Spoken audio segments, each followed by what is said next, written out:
Good afternoon. Okay, great to see everyone. And thank you so much for sticking it out in day two with our next panel. We will start at 2, or we're a little after 2, and go around until about 3:30, 3:45 for the final panel of the public convening Exhibiting Africa. My name is Drew Thompson. I'm co-convener with Anissa Malvoisin. I'm an associate professor of visual culture and Black studies here at the Byrd Graduate Center. And I have the distinct pleasure of introducing the discussant for our for this panel. Dr. Silvia Forni is the Shirley and Ralph Shapiro Director of the Fowler Museum in Los Angeles at the University of California, Los Angeles, excuse me. She was formerly at the ROM in Toronto, where she pioneered and produced a number of award-winning exhibitions, including Being and Belonging, as well as Kent Monkman, Being Legendary, Here We Are Here, Black Canadian, which she co-curated with Julie Crooks and Dominique Fontaine.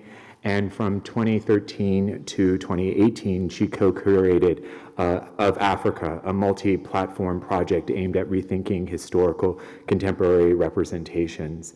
She's also been, I think, a cheerleader of and mentor to many scholars, as well as had assumed a number of important positions within the Arts Council of the African Studies Association. So thank you, Silvia, for serving as the discussant for this panel.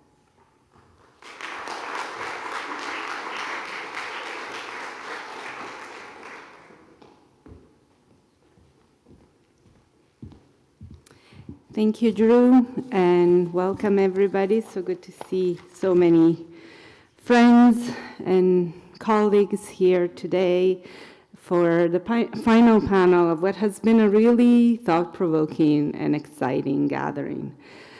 It is my pleasure to introduce the next speaker, Antawan Byrd. Antawan Byrd is an assistant professor of art history at Northwestern University and an associate curator of photography and media at the Art Institute of Chicago. His recent exhibitions include a solo show of work by Mimi Cherono Ngok in 2021 and an exhibition of the Medu Art Ensemble of 2019. He co-curated the second Lagos Biennial of Contemporary Art in 2019, Kaderatia, Reflecting Memory in 2017, and was an associate curator for the 10th Bamako Encounters, Biennale of African Photography in 2015. Byrd received the Award for Curatorial Excellence from the Arts Council of the African Studies Association in 2017 in Accra, and was Fulbright Fellow Curatorial Assistant at the Center for Contemporary Art, Lagos, from 2009 to 2011. He is currently co-curating a survey exhibition on the art and culture of Pan-Africanism, opening in December 2024. His talk today is going to be entitled Human Displays, Africa and the World Columbian Exposition of 1893. Welcome, Antoine.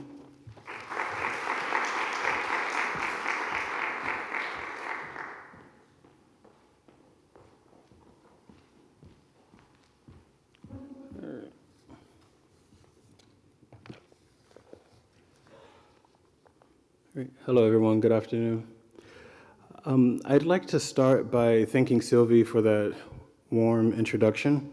And I'd also like to thank the Byrd Graduate Center and the Brooklyn Museum for making this rich and stimulating symposium possible. I'm especially grateful to Drew and Anissa for extending the invitation to participate. And I thank as well Jason, Nadia, and Andrew for their incredible efforts in bringing us all together. In thinking about the exhibition form and museums and thinking about how the exhibition forum and museums have been historically important and enduring sites for generating and encountering knowledge about Africa, one of the questions posed by the organizers really inspired my presentation today. How can we think about exhibition and exhibition histories beyond the framework of the nation state and a particular geographic area? This is a question that has been incredibly meaningful to my research and curatorial practice. In particular, it has shaped my study of Pan-Africanism and its cultural dimensions, which is the subject of an exhibition I'm currently working on. And so, Pan-Africanism will provide some context for my talk today. As a theory, Pan-Africanism proclaims that Black people across Africa and the diaspora are constituted as a group by virtue of their common ancestry, shared experiences of oppression via enslavement, colonialism, and racism. Because of this shared history, adherents to Pan-Africanist thought argue Black people should stand united in the realization of an emancipatory future, and that the key to such unity and future lies in education and a consciousness of history. In pursuing research on Pan-Africanism, I've come across a range of objects that have moved me in various directions of thought, including Dana Chandler's screen print, Pan-African Man. The image shows us a silhouette of a human figure whose brain registers with the colors of the Pan-African flag. The work was made in 1970, a high point of Pan-Africanist cultural engagement worldwide, coinciding with the zenith of political decolonization across Africa and the Caribbean, as well as the Black Power movement throughout the diaspora. Given this, it makes a certain kind of sense that Chandler, as a politically engaged Black artist in America, would have some interest in Pan-Africanism. But what explains Chandler's recourse to the silhouette, such an old-fashioned mode of representation? Anyone familiar with silhouettes and their role in portraiture knows, as Kara Walker's art has taught us, that the silhouette is a technology of external appearances. It tells us very little about the inner life of the subject it represents.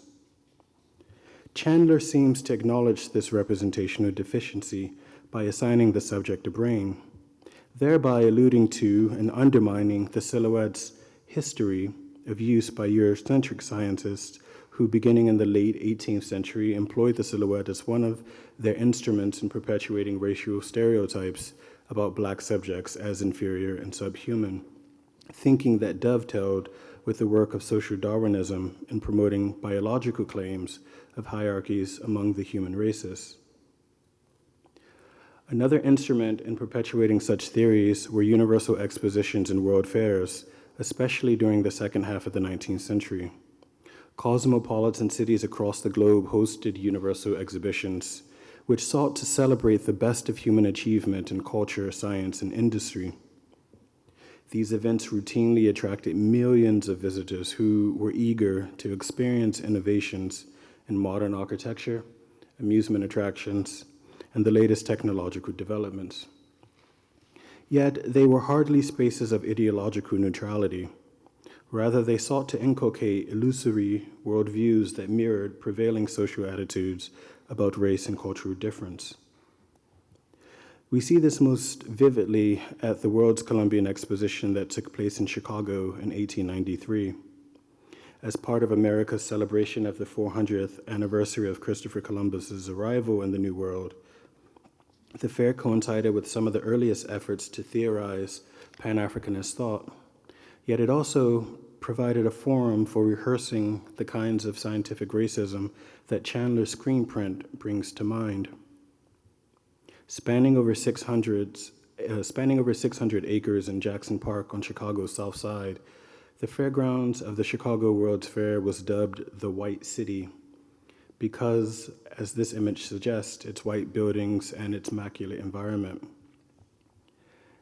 The exposition fairgrounds in Jackson Park encompassed a marvelous network of exhibition halls, national pavilions, representing the world's major empires and other countries, primarily those in the global north. As early as 1890, African Americans across the nation had formed committees to strategize and propose exhibits that would showcase their history and advancements, particularly in business, culture, and education. They were earnest in their efforts, assuming that any measure of the world's progress, particularly within the United States, would recognize the foundational contributions of enslaved Africans in America and the slow progress they had achieved following the 13th Amendment. Ultimately, this was not the case, as Congress and the fair's white organizers refused to support meaningful African American participation. By denying an African American presence as participants at the fair, the organizers sought to maintain a projected image of a modern and morally righteous nation, undisturbed by racial antagonism and the legacy of slavery. In the view of the organizers,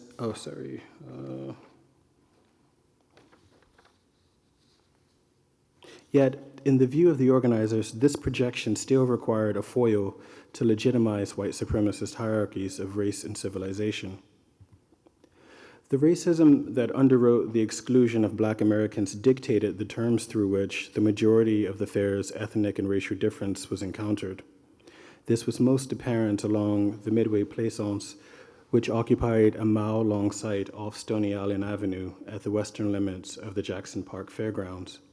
And just for clarity, this here is where the main fair, the White City, essentially occupied. And this sort of stretch of land here, which was about a mile away, was where Midway existed. The idea of Midway was derived from the 1889 Paris Universal Exposition, where European anthropologists displayed humans from Africa and Asia in ethnological villages. To endow Midway with ethnographic credibility, the Chicago Fair enlisted the guidance of Harvard anthropologist Frederick Ward Putnam, who, working alongside anthropologist Franz Boas, orchestrated an open-air museum featuring primitive human populations, human populations from various regions of the world. Tellingly, the cover of the Midway exhibit catalog equates this diversity with amusement by illustrating a queue of native subjects parading before an image of the fair's novel Ferris wheel off in the background. Midway thus offered visitors an opportunity to explore an ethnographic field perceived to be untouched by the kinds of civility and modern technological progress everywhere trumpeted across the White City. The exhibits at Midway included entire replicas of cities from, quote, faraway lands, end quote, such as reproductions of streets in Cairo, as shown here, as well as exhibits of other African and diasporic colonies and nations, among them Algeria, Brazil, Curacao, Jamaica, Liberia, South Africa, and Tunisia. However, the Dahomey exhibit is what I would like to dedicate the remaining of my time to discussing. The exhibit was populated by fawn performers who showcased their culture and customs as representatives of Dahomey, present-day Benin. The Dahomey village consisted of 2 towers occupied by warriors, and you can see one here.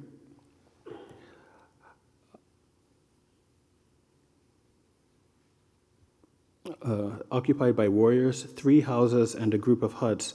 And I should mention that these materials were imported, many of them from West Africa and Dahomey, as a way of amplifying the sense of authenticity of the village. 60 men and 40 women were also were there and made to perform for audiences who were made to perform for audiences and were also the subjects of photographic studies published in fair guides and ethnographic reports. The presence of Dahomey yielded in real time an industry of souvenir books and demeaning caricatures in the press that perpetuated tropes of Black Africans as primitive cannibals, subhuman, and heathens. This attention amplified a profound ambivalence in many of the African Americans who attended the event as visitors. Some were sympathetic toward the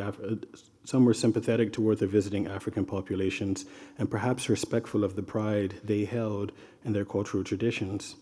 Yet others were embarrassed and concerned that the fair's primitive framing of Africans would influence white fairgoers' perceptions of African Americans, suggesting that the latter were aware of both the indiscriminate tendencies of the white gaze at the time, as well as growing hierarchies within the Black race that fell along continental and diasporic lines. African Americans such as Ida B. Wells published an important pamphlet that exposed the racist treatment of Black subjects at the fair, focusing primarily on the experiences of African Americans, whereas Frederick Douglass, who supported Wells's efforts, was also active in protests at the fair. As commissioner of the Haitian Pavilion, the only sovereign Black state to appear in the Jackson Park Fairgrounds, Douglass created a hospitable atmosphere and cultural program that in many ways sought to redress the lack of official participation by African Americans. Yet Douglass was famously indifferent to the plight of the Fon people at the fair. In fact, he felt shamed by the Dahomey village, whose presence he felt, quote, exhibited the African American Negro as a repulsive savage, end quote. Douglass's assessment is indicative of a then emerging culture of respectability, particularly among African diasporic elite, while also revealing the complex ways in which continental diasporic divisions complicated efforts already underway at the time by thinkers such as American sociologist W.E.B. Du Bois, Trinidadian lawyer Henry Sylvester Williams, and the American Liberian intellectual Edward Blyden. And so their efforts were trying to essentially promote a sense of racial unity that transcended national boundaries. So it was inclusive of Africans and those in the diaspora. In writing on the presence of Dahomey at the World's Fair, Louis Chiudzuke, in his extraordinary book, The Last Darky, from 2005, notes that the consumption and representation of Dahomey at the fair was elaborated in minstrel performances by Burt Williams and George Walker in their performance, their musical comedy, In Dahomey. This comedy was inspired by the presence of the Fon people at the World's Columbian Exposition, and one of the points he emphasizes, this is Louis Chiudzuke, one of the points he emphasizes is that the fair occasioned an opportunity for African Americans to encounter the Fon subjects, and we know what thoughts they encountered. We know what thoughts their encounter generated for Frederick Douglass, and we also know that George Walker and Burt Williams, among many others, found inspiration in the performances and sought to reproduce them as authentic portrayals of the Dahomean subjects, in step with the growing popularity of minstrelsy at the time. But a profound gap and absence in the history of the encounter between Dahomey and the United States is that we don't know what the Fon subjects thought. We don't know what they felt. We don't know what ideas came to mind as they reciprocated the gaze of white fairgoers as well as African American fairgoers. This problem of archival absence is something that, as referenced yesterday during our tour of Sightlines, has been addressed by many scholars, including Saidiya Hartman. In her well-known essay, Venus in Two Acts from 2008, she emphasizes the reality that much of what we know about enslaved women comes from those who have written about them. And the reality is that the stories that exist are not about them, but rather about the violence, excess, mendacity, and reason that seized hold of their lives, transformed them into commodities and corpses, and identified them with names tossed off as insults and crass jokes. Hartman continues, the archive is, in this case, a death sentence, a tomb, a display of the violated body and inventory of property, medical treatise on gonorrhea, a few lines about a whore's life, an asterisk in the grand narrative of history. Hartman's account of loss is quite relevant to the story of the Fon, insofar as what we know about the subjects is mostly limited to outrageous caricatures, photographic analyses of their bodies, inventories of the objects they brought with them to aid their performances. No names, no awareness of their affective experience, no sense of their interiority. What we do have, however, are artists who I think can be some of our best resources in the important efforts of trying to reconstruct or approximate historical experience. Guillermo Gomez Peña and Coco Fusco's canonical performance, Couple in a Cage from 1992, is a well-known critique of the kinds of ethnographic displays that shaped the Fawn's experience in Chicago. Indeed, Gomez Peña and Fusco's performance directly critiqued the 1892-93 celebrations of the Colombians' 1492 voyage. For the performance, the two artists portrayed a fictional indigenous group from an unspecified and undiscovered island, enclosed in a cage and displayed as part of an exhibition in art institutions in 4 cities. Gomez Peña and Fusco parody the procedures of Midway and challenge the exploitation and dehumanization inherent in the display of human beings. Their performance called up the history of human exhibitions in order to educate audiences and overturn the politics and power symmetries that were historically at play at such events. However, the artist's realization that many audiences actually believed the fiction and responded accordingly with outlandish behavior called into question the extent to which 19th century racial hierarchies and ethnocentrism could be contained to the past. More compellingly, however, Gomez Peña and Fusco's performance, really an ethnography of a history of ethnographic display, doesn't so much redress the power asymmetries that were operative in these human exhibitions. Rather, they point to and perhaps mitigate a resounding absence that is the paucity of surviving native testimony from those participants who were uprooted to entertain Western audiences. And here, as part of my thinking, I've been putting together a kind of genealogy of other performances by contemporary African and African diasporic artists, performances in which the display format that we're so accustomed to in the museum, such as the vitrine here, that is so central to Tracy Rose's critique of apartheid South Africa, and the hair test, a test that was used to determine ethnic differences, and then more recently, Carlos Martiel's performance at the Guggenheim, in which he stands on a plinth. And that performance is dedicated, in his words, to the colored communities that were oppressed, that have been oppressed in the United States. And so, looking at these works and other performances, one of the questions that I'm interested in thinking further about is, should we take comfort in the reality that 19th century human displays have given way to performance by African and African diasporic artists where their institutional presence reflects the kinds of self-determination that was denied the Fawn subjects in Chicago?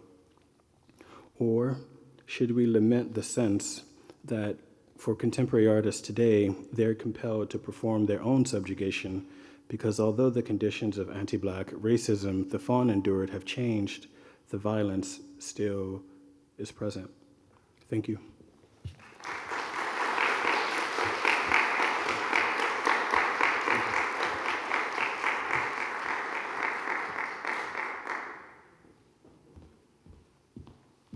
Thank you so much, Antoine. That was great. So our next presenter is Tobias Wofford. Tobias Wofford is an associate professor and chair of the Department of Art History at Virginia Commonwealth University. His research explores the meeting of globalization and identity in the art of the African diaspora, as well as concept of diversity and multiculturalism in the United States. His writing has appeared in venues including Art Journal, and Third Text, and CA, Journal of Contemporary African Art.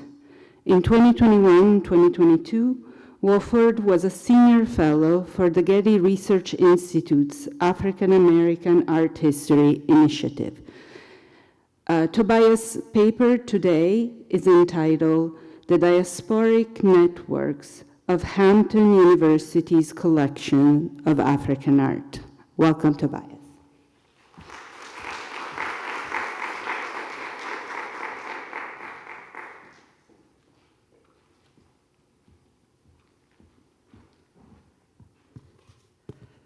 Good afternoon. Thank you, Silvia, for that great introduction. Thanks to Drew and Anissa for organizing this event, and Nadia and Jason for keeping us on track and preparing for it. It has been a deeply engaging couple of days, and I feel very and profoundly enriched by the conversations and discussions that have come out of it. And I hope that this presentation can provide some fruitful stimulus to add to what has already been a very fruitful and kind of wonderful exchange. Let's see.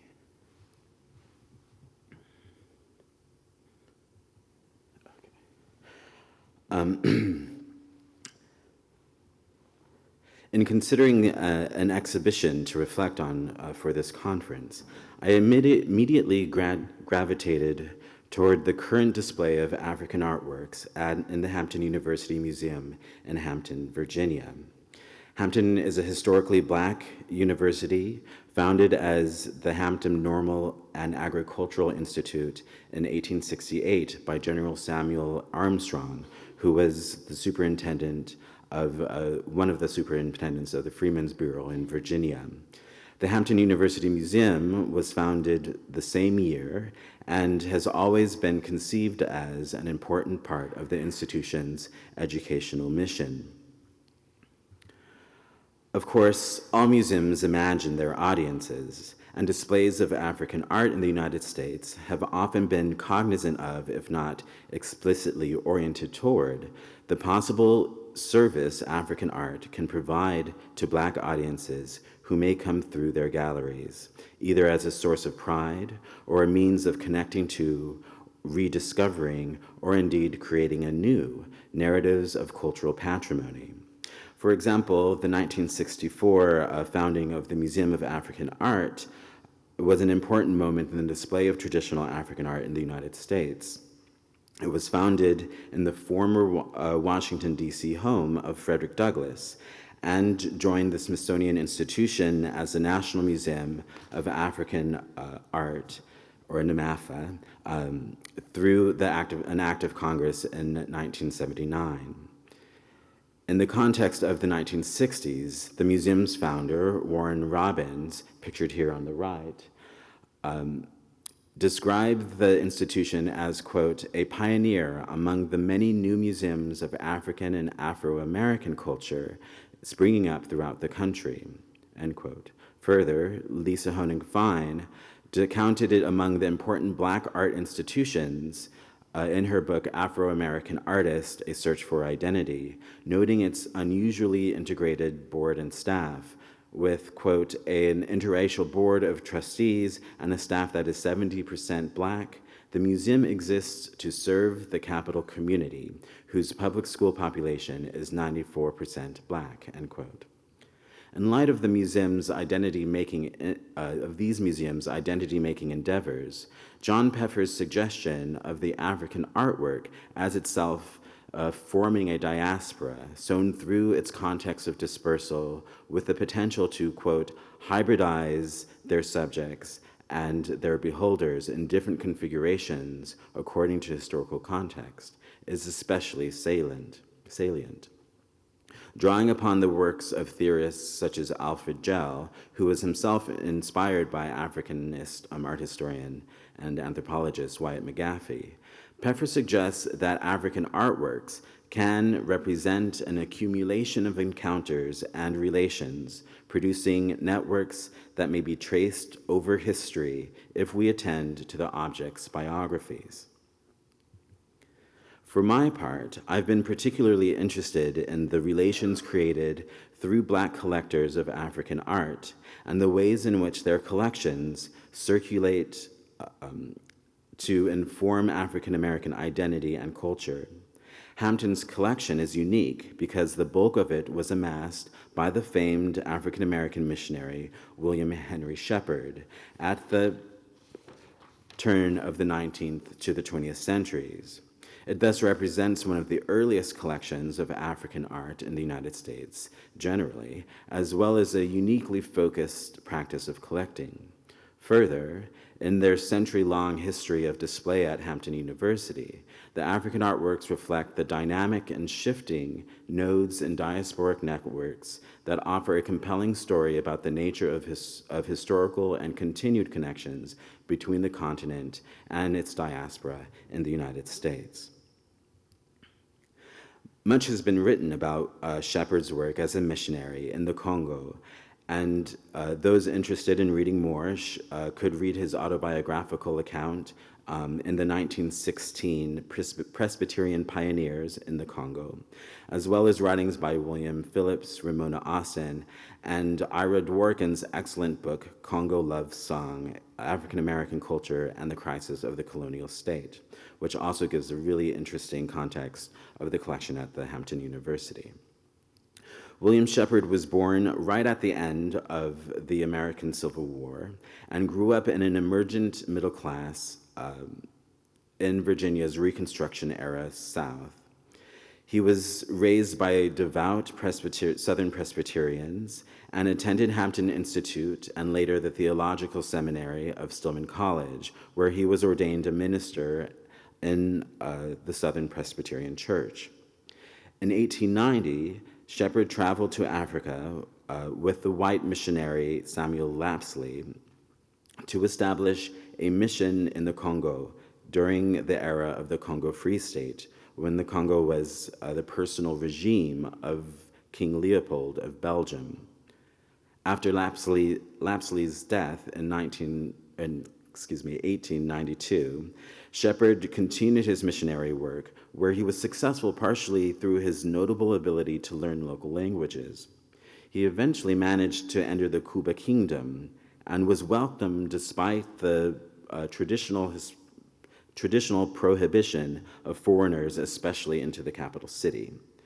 Shepard continued his work among the Bakuba, returning to the United States to share reports and raise resources for the mission.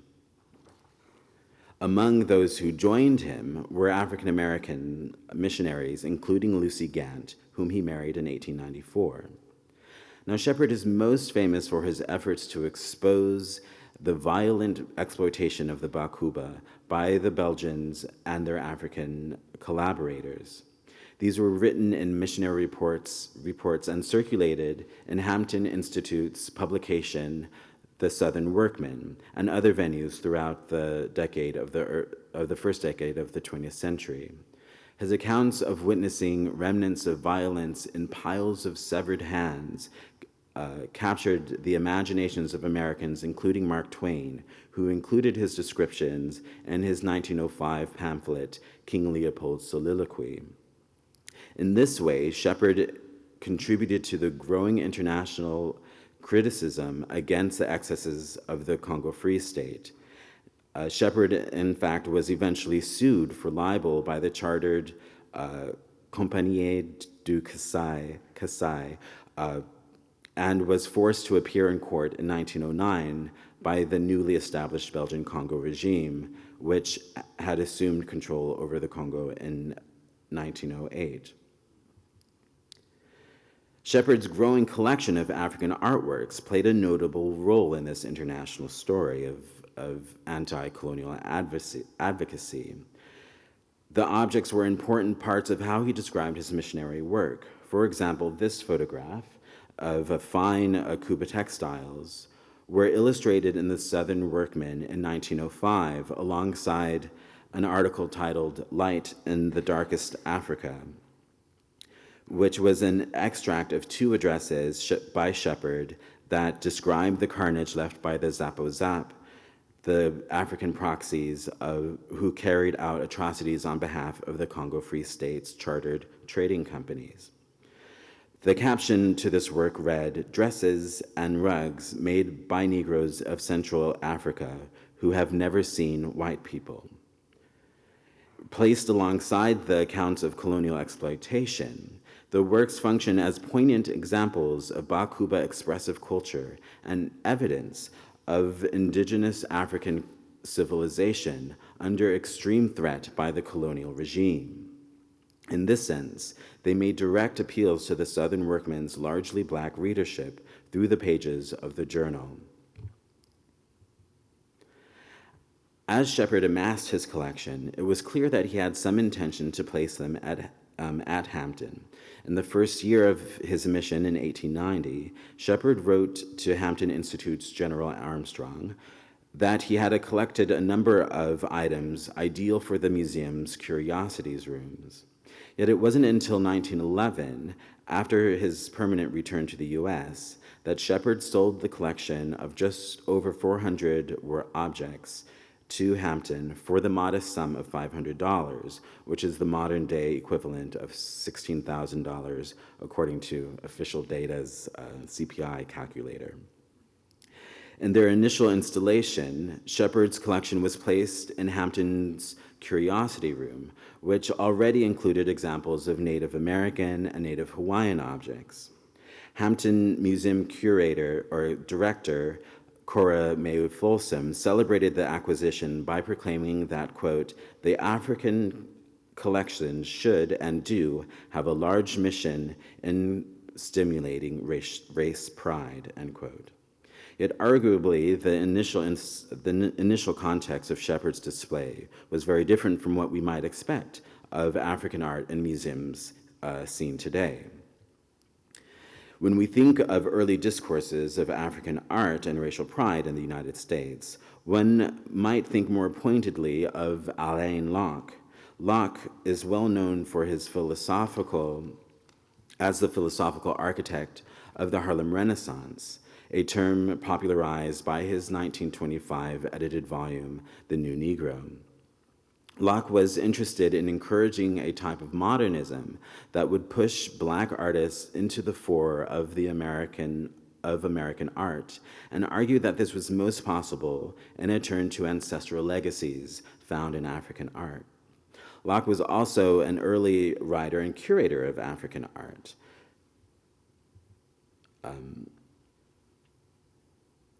He organized the 1927 exhibition of the Blondau Theater art collection of African art, one of the earliest of such exhibitions in the US that brought hundreds of artworks to the United States from the Belgian collector Raoul Blondau. For Locke, the exhibition realized both a serious desire to frame traditional African art beyond the then dominant paradigm in which such works was justified as only a sounding board for European and Euro-American avant-garde. He traced the cultural significance of these works and sought to introduce African art to Black audiences and artists in New York. He even imagined a museum of African art for Harlem that would house these works in a permanent display for Harlem's Black community. After this vision failed to realize, the collection was divided and parts of it went to Hampton University, as well as to the Schomburg here in New York, and into Locke's personal collection, which was eventually donated to Howard University. Many African American artists followed Locke's advice regarding the look to ancestral legacies. For example, artist and Harvard University professor James Wells professed a great interest in Locke's concepts and translated his call for African American artists to incorporate African art forms in his woodblock print, African Fantasy, which translates the simplified forms of West African sculpture into a flat graphic style. Wells's fascination with African art forms was captured in an iconic photograph by James Latimer Allen, depicting Wells holding a Cuba cup owned by Locke, which derived from the Blondau collection. Scholars Wendy Grossman and Yael Biro have discussed the work as embodying the interpolation with African art imagined by Locke's notion of ancestral legacies. The African art received a less of a fine arts framing in the Hampton Museum's Curiosities Room. It was instead absorbed into the pedagogical mission of a technical school and its interest in material culture. The museum's collection was definitely interested in teaching its student population of Black and Indigenous Americans about their cultural lineages, especially at the turn of the century. Yet the works were treated more as object lessons and evidence of Black material culture across the globe. let me skip to this one. Writings on African art by Alan Locke were paralleled by contemporaneous examples published in The Southern Workman by William Shepard himself in 1921, and by Sarah Lane, who wrote articles including African Textile Craftsmanship in 1927 and African Weapons and Tools in 1929. As their titles suggest, Lane discussed African artworks largely in terms of their largely technical terms, paying close attention to their creation, design, and production. And as this image illustrates, students at Hampton were encouraged to examine the making of such works in order to inform their own craftsmanship. While the differences between the approach between the framing of African art by Locke and Hampton are subtle, and certainly overlapping at moments, we might consider them in the context of the differences between W.E.B. Du Bois's advocacy for Black uplift and that of Booker T. Washington, who was himself a student at Hampton University. Now, to simplify, Du Bois is famous for his attention to the talented tenth of African American society, who would uplift the rest through their efforts. Locke's emphasis on the arts and African American modernism occurring in the Harlem Renaissance is deeply rooted in such notions. In distinction, Washington's model of uplift focused on industrial education and agricultural expertise, echoing the educational mission of Hampton Institute in the early 20th century. In this instance, the controversial framing of African art as a temporally problematic ancestral legacies is skirted in favor of a reflection on how African aesthetics and material production might inform African American life. And so you can see here the ways in which there's a connection between the designs of Africa and their expressions in the work that these students are carrying out. There was a notable shift in the mid-20th century, however, when Victor Lowenfeld invigorated the art instruction at Hampton when he joined the faculty as a professor of industrial arts in 1939. Having fled the anti-Semitism of Hitler's Reichstag and dedicated to ideas of racial justice and identity in art instruction, Lowenfeld encouraged art students to reflect on contemporary issues and draw inspiration from African art as a means to disrupt the traditional Beaux-Arts training style that emphasized copying European old masters. Lowenfeld invited artists Elizabeth Catlett and Charles White to join him at Hampton, and the university soon became an important node for African American art. Students at Hampton include such luminaries as John Biggers, here in the center, as well as Samela Lewis, who established the journal Black Art, which was later called the International Review of African American Art, at Hampton.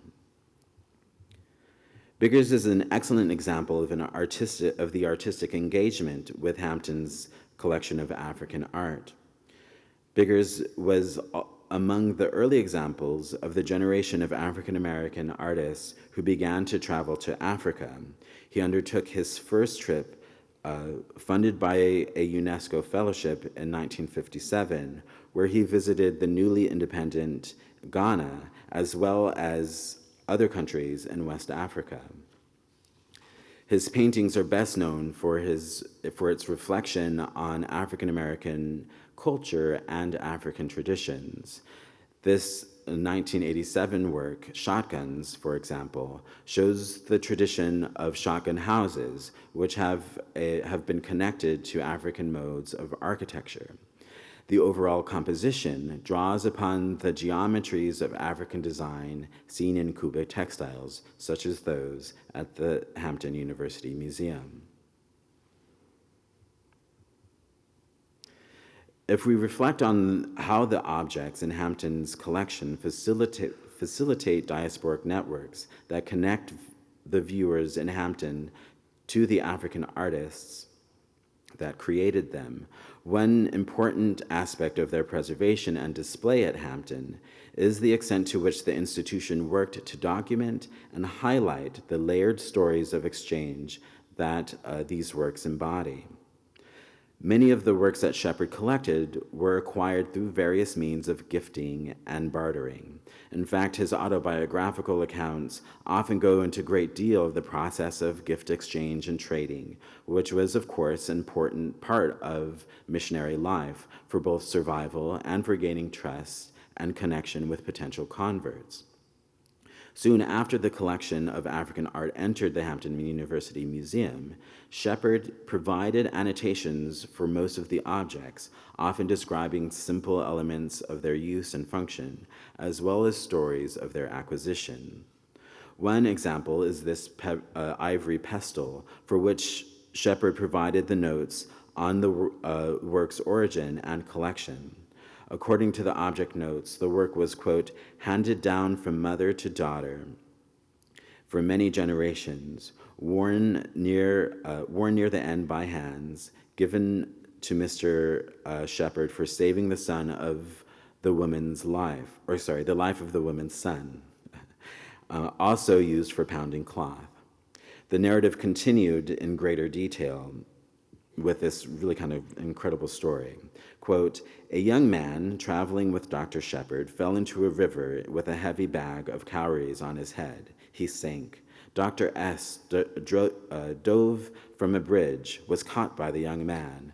Both struggled and sank, but by treading water, he freed the man and reached the shore down the river, much rejoicing and many gifts, chicken, dried fish, palm wine, end quote. The story of exchange has lived with the work ever since, and it continues to today as part of the object's extended label, and a major part of how one would encounter the work in the gallery spaces. I repeat the story here because it suggests an important aspect of how the networks that the collection embodies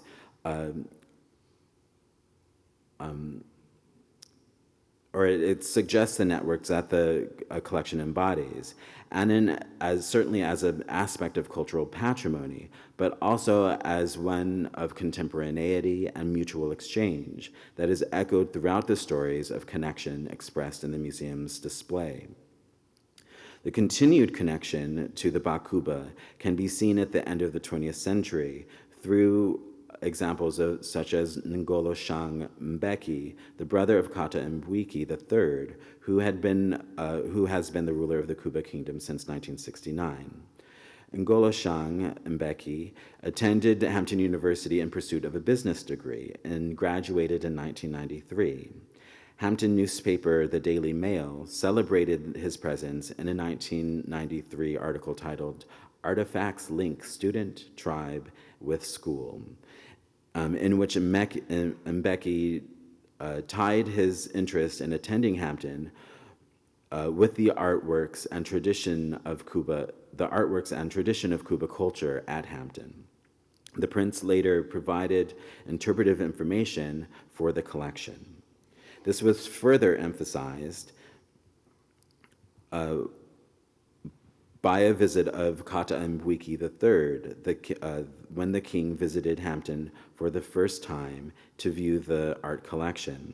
An exchange of gifts between the king and the university president renewed the ties between the Bakuba and the university, and a gesture that mirrored the predecessors of both parties almost 100 years previous. Artworks have a great ability to inform and change the identities of their viewers, and they gain special power to do so when they are imagined as intermediaries between subjects across space and time. Museums in this context have a great power in facilitating, framing, and narrating those connections. In diasporic contexts, the roles of the museum can be even more powerful and at times controversial as participants in the networks charged by these artworks. For Hampton University, the diasporic networks facilitated by their African artworks become functional and indeed central parts of their display. They speak to a long history of display of African artworks as cultural inspiration for Black audiences in the diaspora and highlight an important aspect of the exhibition of African art in the United States. Thank you.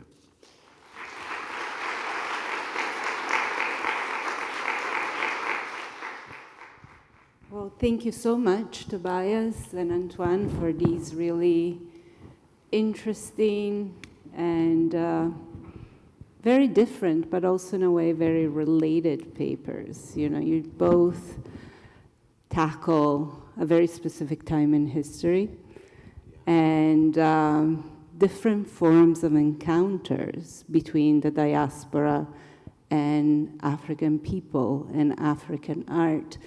So I'm gonna take a page out of Jeff's book, and I'm just gonna start this conversation because I'm sure your papers may have stimulated a lot of questions also from the audience, and I do not want to take a lot of time. But I was curious, this question is for Tobias. What did Shepard say, though? I mean, how did Shepard frame his collecting and love and respect for Cuba culture? And how did he reconcile this with his activity as a missionary? Mm-hmm. And so somebody bringing a very different system of thought to the place. Yes, no, he definitely was very devout, and he definitely wanted to convert. I think that he thought of that as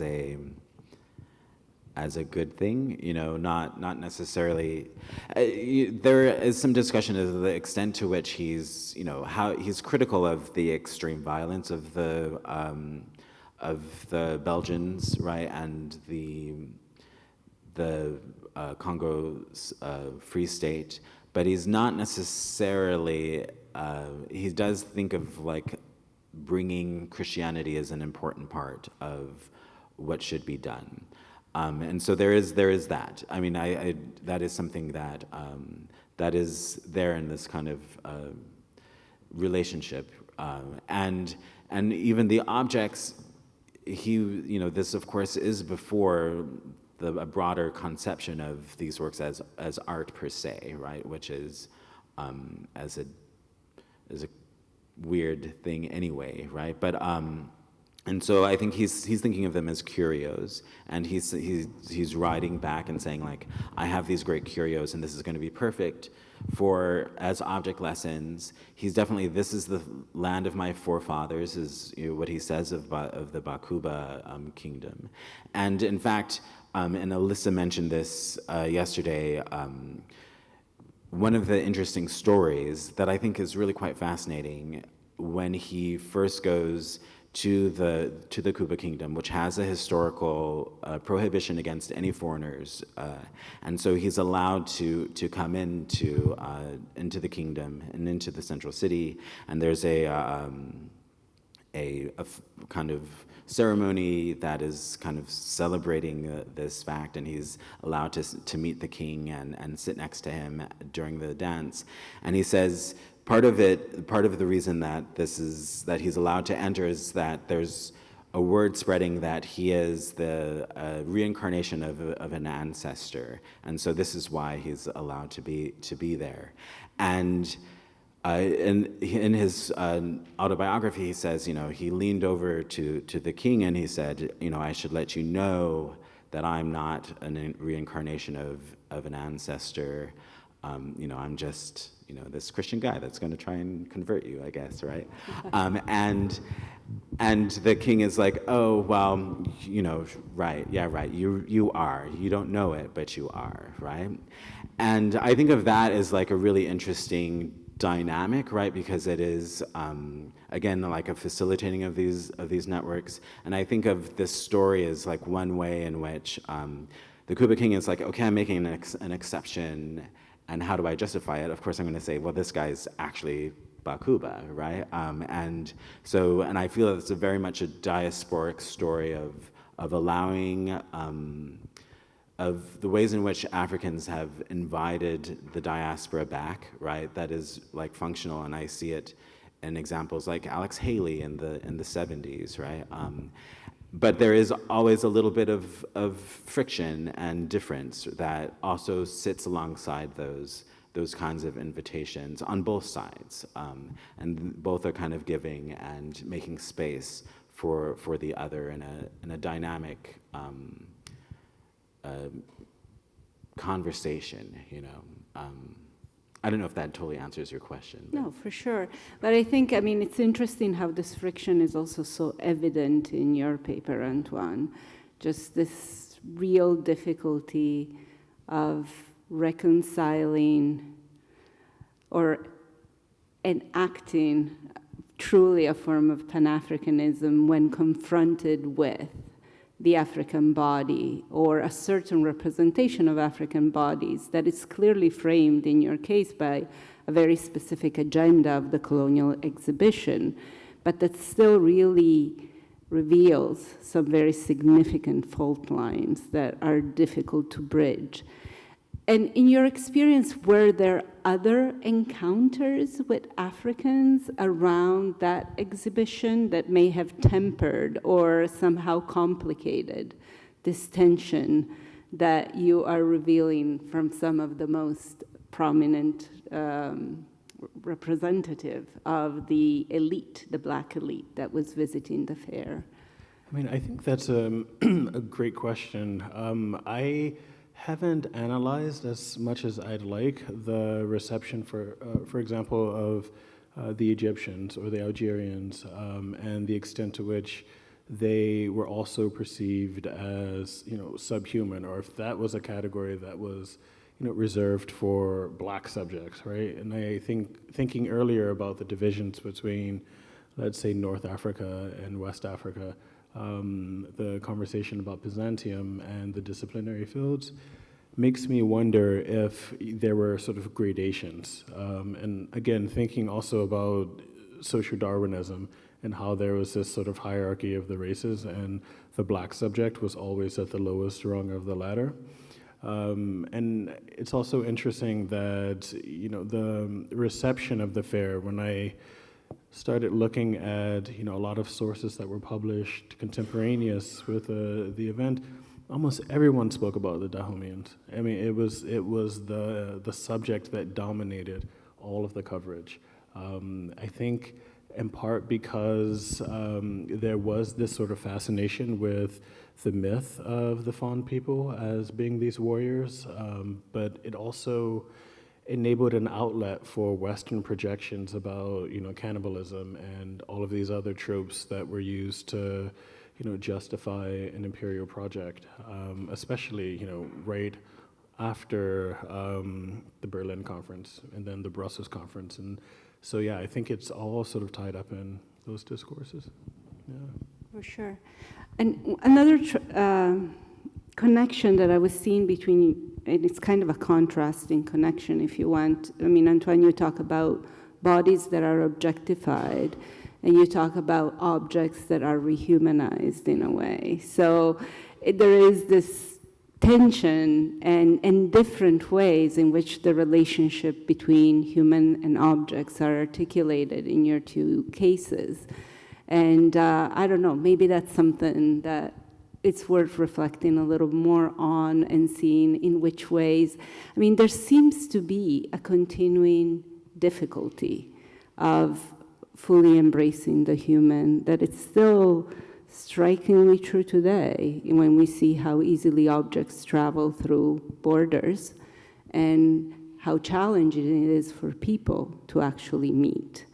And so maybe thinking about how much easier it is to create those connection and encounters through objects, even though it's problematic, and the real challenge that it is getting together as a, you know, as humanity, and really in really acting upon these ideals. I don't know if that's something that it resonates with you or is completely off the mark. No, I mean, I definitely was thinking that as a really important connection, right? Like this idea of the object with agency and then the person whose agency is taken away, right? And it's interesting to me that it happens in a context of this kinds of display, right?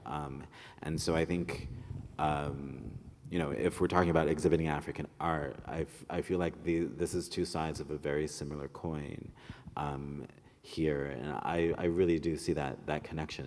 And how to pick it apart, I don't know. Maybe the audience can help, but. I mean, I think one interesting sort of example of this sort of human, object-subject sort of dynamic is that, I read in one study of the Columbian Exposition that a lot of the objects that, let's say native subjects brought with them for Midway in order to entertain audiences, a lot of those objects were kept by museums, and they formed the basis of museum collections, especially anthropological connections, but there was no interest in recording the names of the makers or the lives of the makers. And so there you get this sense that like the object is what's, of enduring value. You've done your bit after you've, performed, and, your life is not worthy of being recorded in history. Yeah. It's interesting. I don't know, maybe we can open it up to the audience and see if there are other responses. I mean, I have other questions I could keep asking, but if there are people out there that want to engage with our speakers, welcome.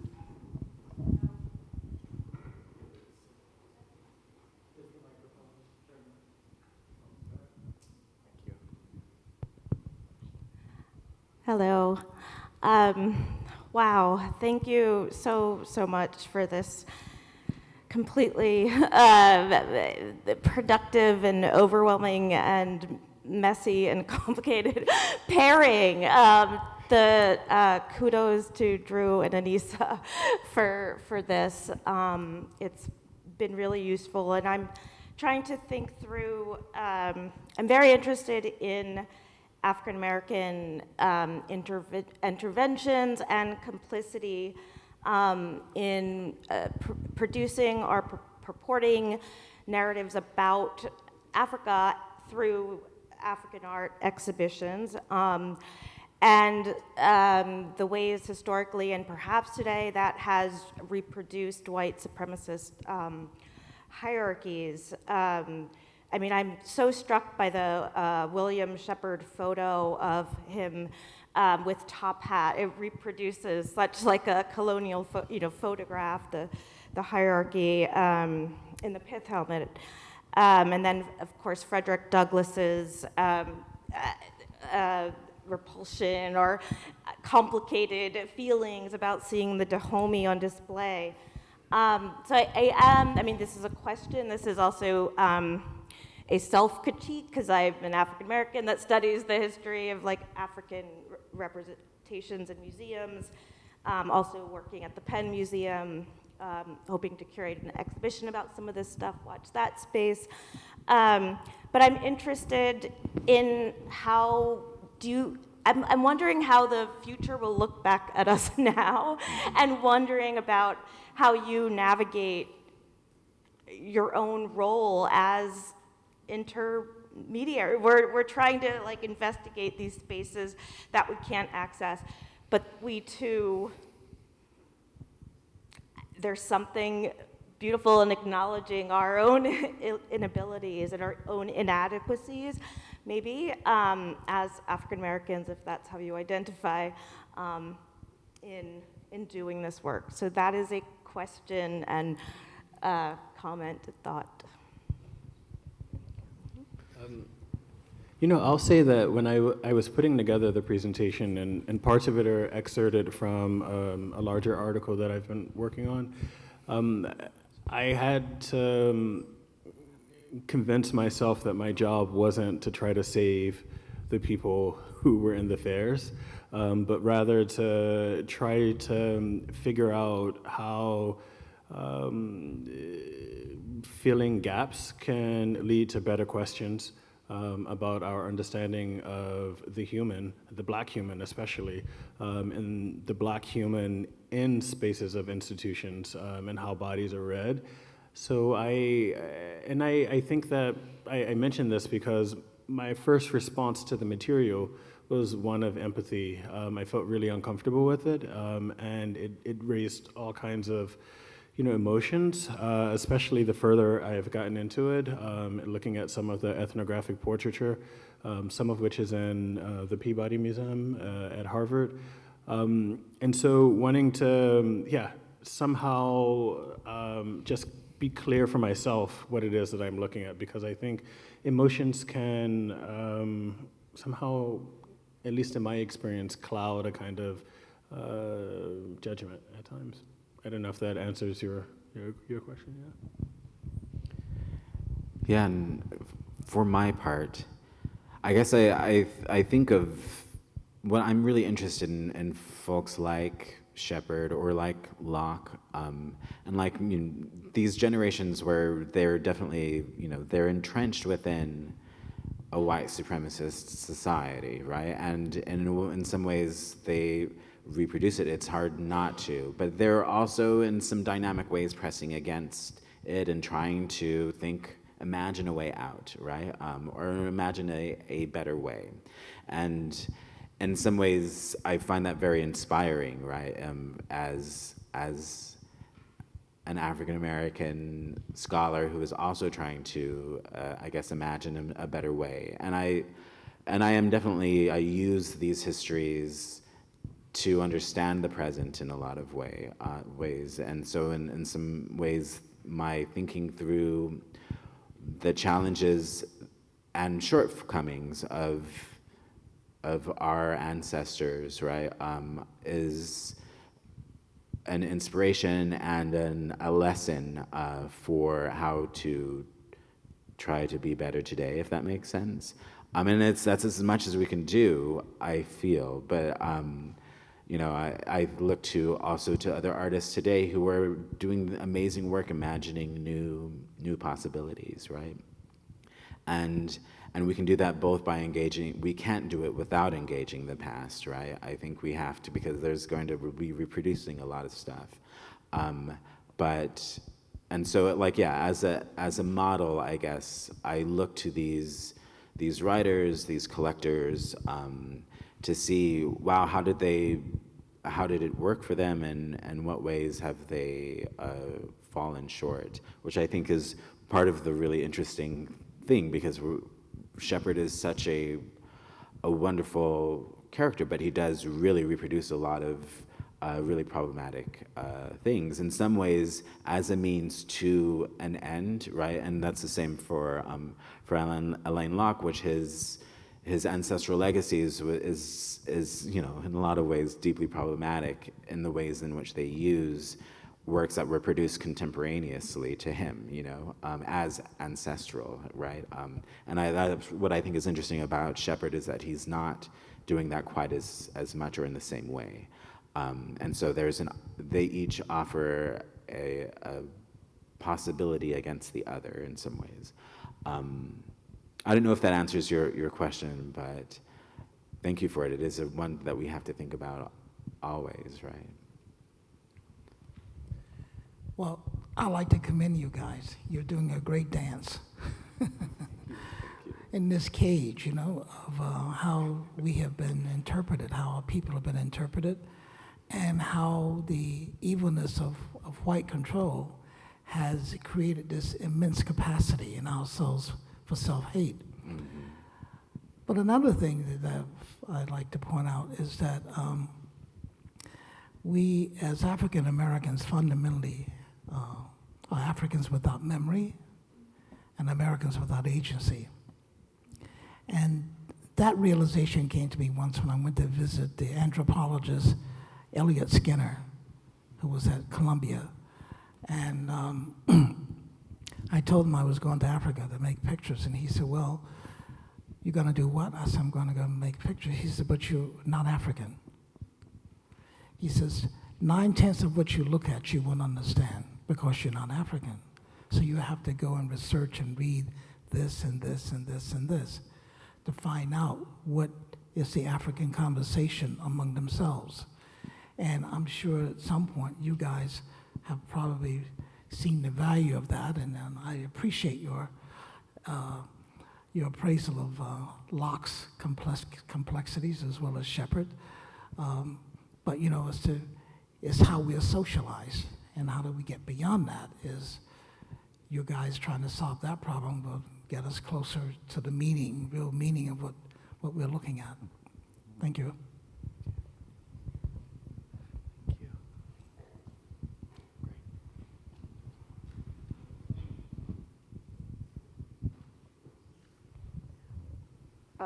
Just a little note, I don't mean to muddy the waters, but I did live in the Republic of Benin for 13 years of my 28 years in Africa. And I will tell you one thing, is that a lot of African Americans here were brought here because the king of Dahomey was the biggest slave trader in West Africa. And he just pitted his people. He used his people as armies to gather to make war with neighboring tribes so that they could capture those people and sell them. And that is what gave rise to the army of the so-called, you know, this Hollywood version of the female with the army, the warriors. But it's because the men had all been killed warring. So the women were the ones who took up arms and to serve the king. And to this day, you know, when you're in Benin, the Republic of Benin, the people there they're not warlike, but they are they have a very good sense of self and of their own worth and their own image. And they are very aggressive business people, so they're not passive little shrinking violets. So you have to kind of put things, give some color to the various kinds of parts and pieces. Not everybody is, you know, downtrodden, but it's something to think about. Thank you. We have a question back here.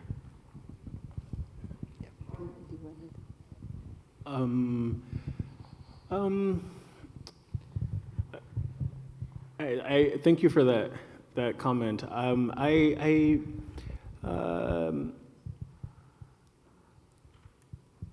I've been to Benin about 4 times, Cotonou, and also Porto Novo, and my sense is that, let's say, the Beninois subjects, that there is a sense of pride and strength that one could associate with them. But I've noticed that in pretty much every country on the continent that I've been to. I don't think that somehow dismisses the historical efforts to diminish that strength. And one could say that they're strong, if one wants to use that language, despite, I guess, those pasts.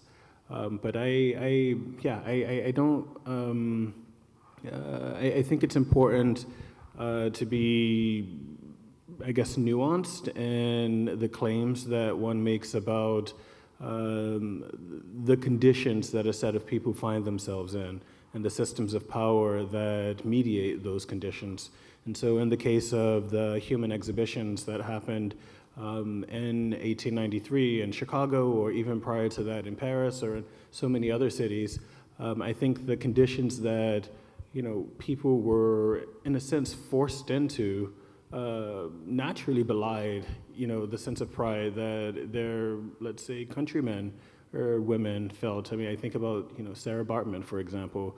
That story was like, you know, knocking around in my head as I was putting the presentation together and thinking about, you know, the history of the Khoi people and the sense of pride that they have. But that pride wasn't enough to limit the kinds of exploitations that were enacted on them by European powers.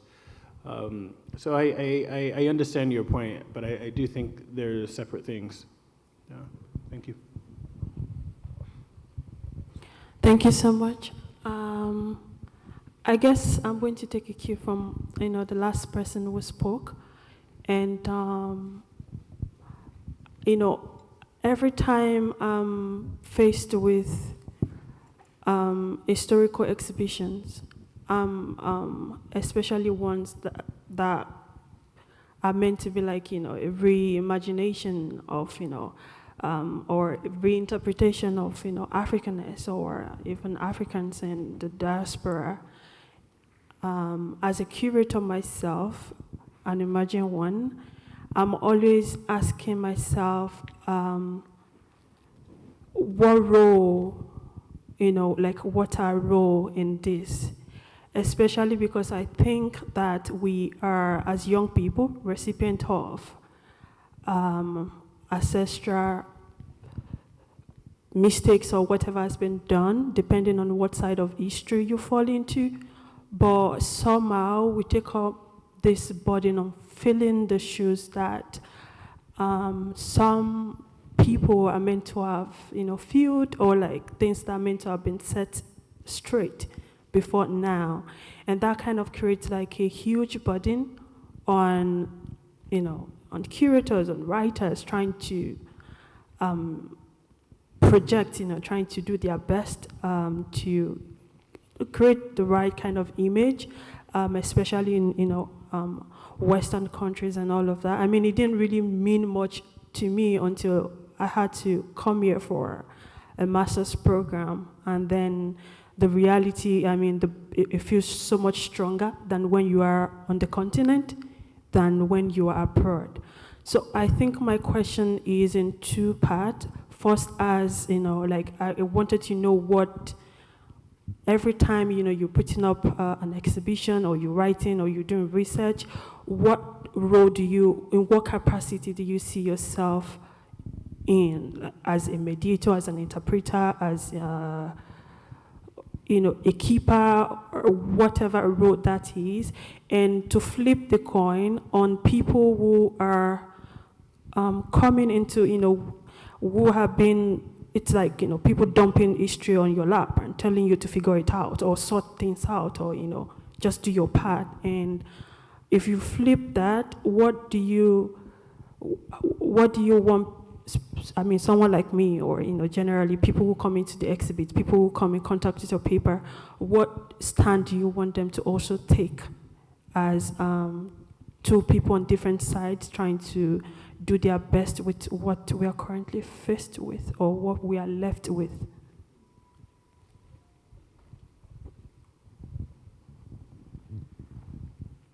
I mean, I don't really have so much of a curatorial practice, and I think that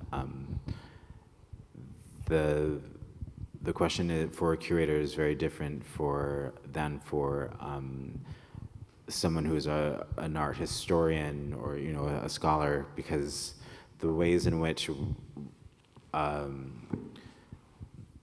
we present our work, right, is like in this narrative that you kind of have to read, right, and you hope that people are going to read at the beginning and read all the way to the end, which of course maybe is asking for more than that actually is ever done, but and in that sense, like I think what one wants from, or what I think I want from the audience is, or the reader, right, is to try to connect to the story that I'm telling, and think about how it might influence the understanding of art and its function in society, right? And I think that that's a big ask for a reader. It's maybe a crazy ask for a curator, right, who is like really about presenting objects, and nobody's going to read people will read the labels, but not all of them. I never read all of them, right? So it's I'm curious what a curator would say to that question. I would say that it varies on the type of work that you're engaging. I think that working with a living artist, that enables you to be more of an interlocutor, more of a mediator, less of an interpreter. But when you don't have the ability to speak to the makers of those objects, as is the case with, let's say, you know, a lot of mid-century, early 20th century photography, I think that's where a lot of interpretive work comes. But also, I mean, I think it also produces a different set of conversations. So rather than it being with, you know, the maker of those images, it's either with, you know, their family or to other colleagues who have vested interest in that work. But I think with a living artist, that's where there's more of a kind of caretaker role in helping them to realize the vision that they have for their projects. Yeah. Or it seems like there's a follow-up question too.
I tend to feel that it's always ongoing.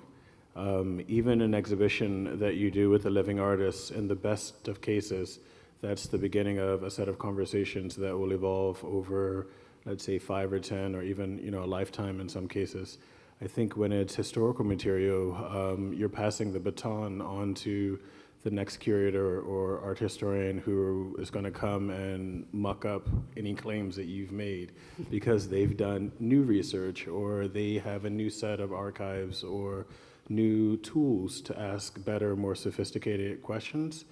So I like to think of it as a continuum rather than something that can be fully resolved in a terminal way.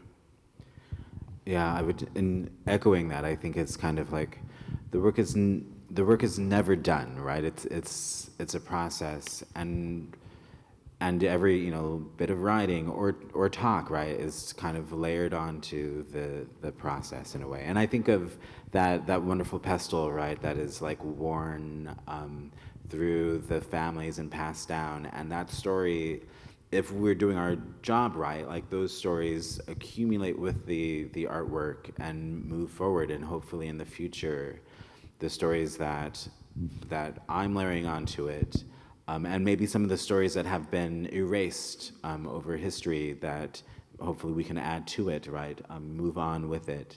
And exhibitions are important parts of that because for curators' sense, because that's a moment when people get to see this, right? See these works and participate and produce those stories, right? So there are moments, you know. Mine was more of a comment. It wasn't really a question. I just want to thank both of you. I pursued anthropology at Columbia as an African American. I was fortunate I had an African American advisor, one of my advisors.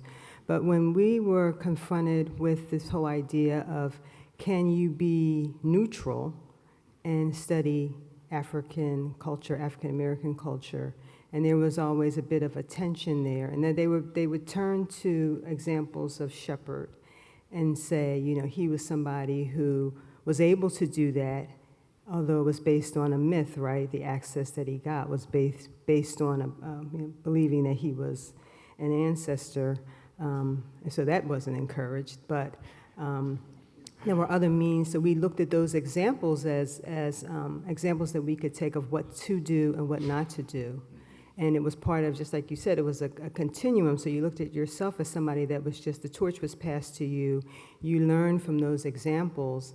And I felt lucky that I didn't even know that there was anybody really back in the 1800s or in early 19th century that even worked in Africa who was, African American. So it was good to be able to have those examples.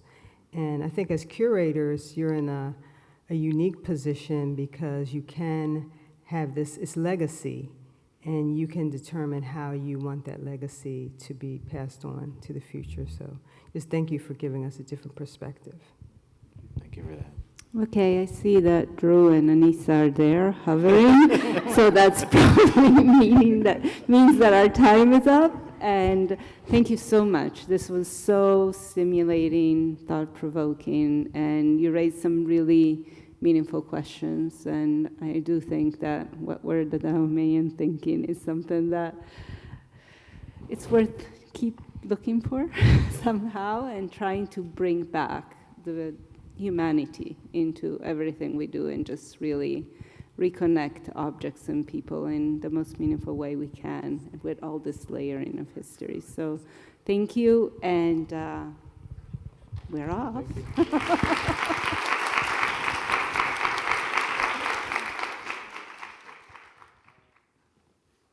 Well, we just want to thank everyone for sticking it out and for attending the 2 days. We're really grateful to I'm grateful to Anissa for collaborating with me, and to our respective institutions, the Byrd Graduate Center, and to the Brooklyn Museum for supporting us in this endeavor. So thank you.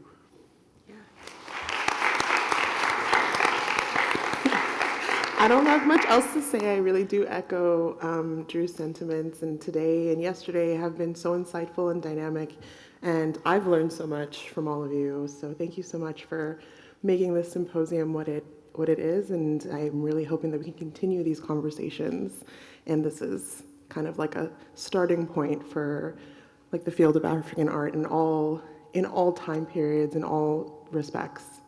Thank you.